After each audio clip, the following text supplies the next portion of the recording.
breakfast ride lang tayo ngayon. Nabalitaan akong masarap na kainan dito sa may Batangas. Masarap yung lumi dito. Kaya punta natin at nang matikman yung sinasabi nilang masarap. So siguro may mga kalating oras bago tayo makarating doon. So medyo malapit lang. Ngayon ay maganda naman yung panahon. Oops. So maganda naman panahon. Langhap mo yung sariwang hangin. Malamig na simoy ng hangin dito sa Tagaytay. Sarap magbiyahe ngayon.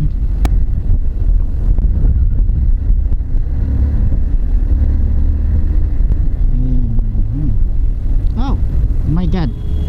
Oh my god. Oh my god. Bakit ka nag-overtake? Naka double solid yellow lane. So dapat hindi kayo nag-overtake sa ganyan. Lalo na maliit yung kalsada dito. Tapos naisipan nyo pang mag-overtake. Paano kung mabilis yung kasalubong nyo? Hindi kaya yung mga, lalo na yung mga dalawa ang gulong na mabibilis magpatakbo. Isa pa, blind spot. Paano na lang, no? So isipin din natin yung kapwa natin na rider. Wow. Wow, parang bubuyog. Parang music sa aking tainga. So pagka ganito yung kalsada, no, pag nakita nyo na double solid yellow lane, no, wag nang mag-overtake. Wag nang mag-overtake, okay?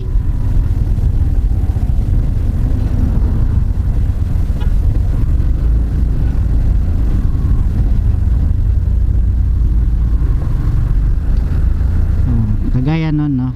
Paano kung mabilis yung kasalubong o kung parehas silang mabilis, di ba? So kawawa. Ang laki-laki nun. Truck dala mo eh. Huwag tayong maging kamuti. Huwag tayong maging sweet potato. Huwag tayong maging ganun. Maluwag. Pwede ka mag-overtake. Huwag masyadong magmadali. Kasi buhay ng taong nakasalalay. Kasi delikado yon sa mga kagaya natin, dalawa lang ang gulong. Kahit sabihin natin na apat ang gulong, mali pa rin.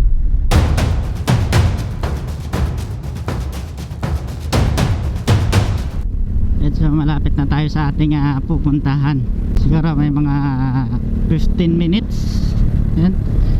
15 minutes at marating na natin itong ating pupuntahan ngayong umaga. So gusto ko lang tikman itong lumi na to. Ano nga bang pangalan nitong ano? Lalo akong nagugutom kapag naiisip ko yung lumi. Pag ini-imagine ko yung sabaw ng lumi, lalo akong ginugutom. So gusto ko na siyang kainin. Alright, nandito na tayo sa the original Lumihan sa Madalonot. Okay, so ito lang pala. Muntik na kaming lumagpas. So dito na. Ayan. So nandito na tayo sa Lumihan sa Madalonot. So muntik na tayong lumagpas. So buti na lang at napansin ko kaagad yung kanilang signage. Tara at pasok tayo.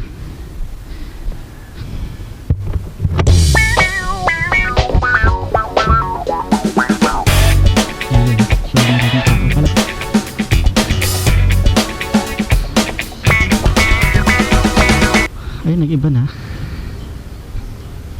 Pili tayo. Madami ng tao.